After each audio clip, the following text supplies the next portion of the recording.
สวัสดีตอนแรกทุกคนโอ้ยบรรยากาศดีบุ้งแม่จะพาทุกคนไปเบิ่งบ่คิดบ่ฝันว่ามันเข้าฤดูหนาวเต็มที่แล้วแต่ว่าจะเฝ้าดีใจเด้อเขาบอกว่าวันที่13 14นี่พายุเข้าว่าซั่นเด้โอ้ยเฮากะมื้ออื่นมื้อฮื้อนี่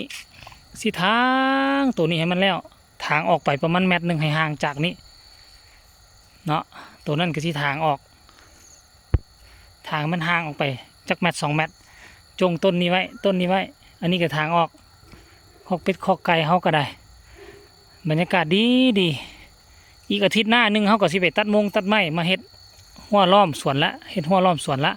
เดี๋ยวก็สิพากันตัดใบหัวสิไข่ออกแล้วก็สิเฮ็ดทรงเฮ็ดสวนซั่นล่ะวะท่านผู้ชมปลูกเผือกปลูกมันบางทีก็สิปลูกใส่พี่รถเผือกมันก็ได้มันดินว่างเขาเจ้าค่อยบุ้ยไปอยู่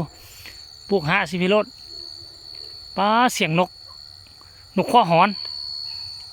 เนาะนกข้อหอนห้องแล้วก็มีนกเอียงเกาะนกกระปืดนกกดปืดแล้วก็สิมีนกเป้าเต็มอยู่ป่านี่แหละตอนเฮามาปีกายนี่ถึกช่วงฤดูหนาวพอดีเขาไปนางดักซุ่ม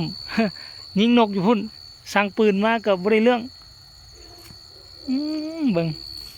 หัวกระพานหลายฟ้าหลายปีแล้วก็โดกไปตามกาลเวลานี่เสียงนกกระปืดห้องละ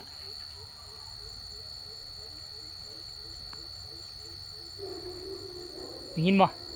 จักเสียงนกจักเสียงหมาอยู่ป่ากับเสียงนกอยู่ทั้งบ้านกับเสียงหมา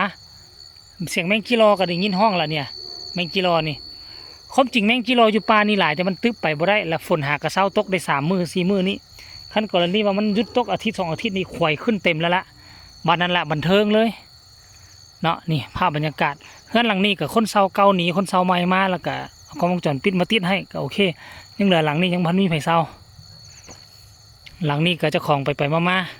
หลังนั้นทั้งหลังเฮือนเฮาห้าง 6-7 ปีก็กลับคืนมาแล้วกำลังมาทางทำความสะอาดแต่ว่าบ่เห็นคนมาอยู่เถื่อกำลังสิประกาศขายซะเนาะมักที่สุดก็คือมันมีมักกะทันอยู่ทางหน้านี่ต้นหนึ่งอยู่หันต้นหนึ่งแล้วก็ทั้งหลังเฮือนเฮาก็ต้นหนึ่งจงไว้ละมักกะทันมันหน่วยซ้ำโปมือนี่นะกินส้มแซ่บทุกคนเลยบ่ให้เว้าเลยบ่อยากพันละนาหากะต้มกระดูกหมูแล้วก็สิเฮ็ดขั่วผักทุกคน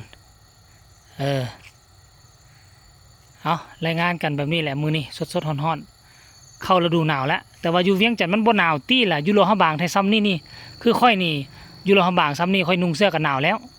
ค่อยนุ่งแล้วแต่ว่าอันนี้อยู่เวียงเนาะอยู่เวียงมันบ่คือโลหะบางเด้มันก็เลยบ่ได้นุ่งดอกท่านผู้ชมเอาคลิปนี้ฝากไว้ซ้ำนี้พอกันใหม่ในคลิปหน้ากันแล้วกันเด้อ